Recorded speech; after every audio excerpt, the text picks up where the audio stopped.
अभी गाड़ी में आ रहा था कि लड़की ने लिफ्ट मांगी, मैंने कहा मैं शादीशुदा हूँ। चिल्ला के बोली उल्लू के पटे मैंने लिफ्ट मांगी है।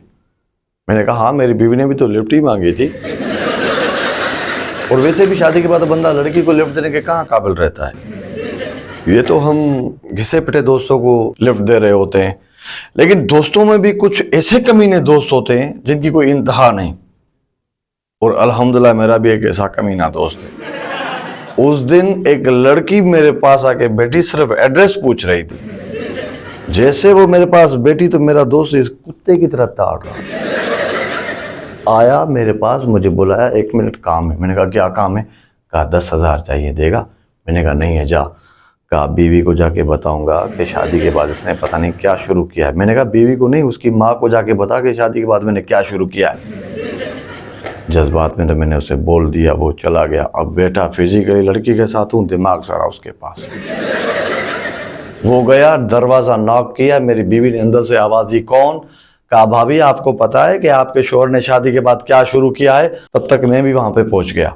2 5 हज़ार के नोट दूर से दिखाए, इसने देखे तो मेरी बीवी ने पूछा हाँ क्या शुरू किया है? कहा 5 वक्त नमाज शुरू की है आपके शोहर। इतना कमीना दोस्त। एक और भी मेरा बहुत कमीना दोस्त है, लेकिन वो करता अपनी है जो उसका दिल करता है, लेकिन उसके मौजों में बड़ी बदबू होती है। एक बार तो हम किसी गैदरिंग में बैठने जा रहे थे, तो वहां पे मैंने उसे बोला कि बात सुन, वहां पे नीचे बैठने का सेटअप है और तेरे सॉक्स में बड़ी स्मेल होती है। तू जूते उतार के अगर हमारे साथ बैठा ना तो फिर तू ही बैठा होगा, हम सारे सोए हुए होंगे। 1000 रुपये निकाल के मैंने उसे दिया कि जाके सॉक्स चेंज कर गया। उसने पकड़े ऐसे जैसे उसके थे। वो गया, 20 मिनट के बाद हमने ज्वाइन किया, मेरे पास बैठा। मैंने कहा मोजे चेंज किए? कि हाँ अल्हम्दुलिल्लाह चेंज करके आया। ओके। मैंने कहा स्मेल फिर भी क्यों आ रही है? कहा मोजे तो चेंज किए। मैंने कहा पुराने वाले किधर के? कहा वो तो जेब में पड़े। उसी वक्त मैंने उसे अकेला छोड़ा और बाहर निकला। मैंने ऑटो को बुलाया, रिक्शा वाला आया। मैंने कहा सदर चलेगा? कहा हाँ। मैंने कहा कितने पैसे लगे? जो मुनासिब हो दे देना।